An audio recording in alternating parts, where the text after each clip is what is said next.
పడి ఏదో బర్డ్స్న దేన్నో ఎవరో హంటింగ్ చేస్తున్నారు అనుకున్నాం. ఆ తర్వాత మళ్ళీ 3-4 షాట్లు వినబడి ఆడవాళ్ళ అరుపులు వినబడ్డాయి అక్కడ ఆ ప్రాంతం నుంచి.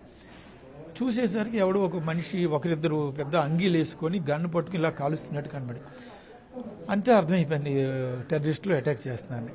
వెంటనే మేమందరం ఆ టాయిలెట్స్ వెనక్కి దాక్కున్నాం. ఏం చేయాలో తెలియని పరిస్థితి, ఎటు వెళ్ళాలో తెలియదు. ఆగిపోయి చూస్తుండగా ఒక టెర్రరిస్ట్ మా వైపు రావడం కనబడింది.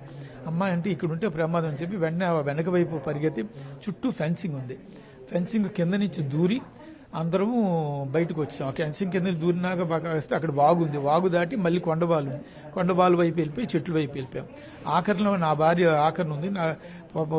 ఆ మౌలి గారే, చంద్రమౌళి గారే నా భార్యని లాగి ఫెన్సింగ్ కింద లాగి బయటికి తీసుకొచ్చారు. అప్పుడు వీళ్ళిద్దరూ ఇంకొక ఆమె కలిపి ముగ్గురు పరిగెత్తుకుంటూ వచ్చేసి చెట్లు దాటుకు వచ్చేసారండి. నేను వెనక్కి తిరిగి చూసేసరికి వీళ్ళకి అతి సమీపంలో టెర్రరిస్ట్ కనబడ్డాడండి.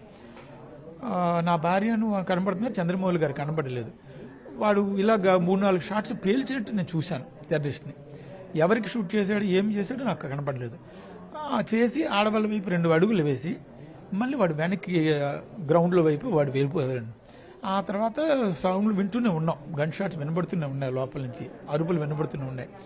ఇంకా నెమ్మదిగా కిందకి రండి నేను సైకిల్ చేసి కిందకి దిగుతున్నాం కొద్దిగా.